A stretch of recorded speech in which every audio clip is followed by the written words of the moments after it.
شام بخیر عزیزان. هوا این روزها سرد است و ما آهسته آهسته وارد زمستان می شویم و در این روزهای سرد بدن انسان بیشتر به ویتامین ها نیاز دارد و هرچی باید بیشتر از میوه‌جات و سبزیجات استفاده کنیم.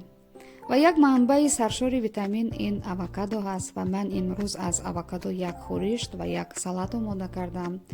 امیدوارم که مورد پسند شما قرار میگیرد. ضمناً شما هم بنویسید که شما از آووکادو چی تیار میکنید. تشکر زیاد.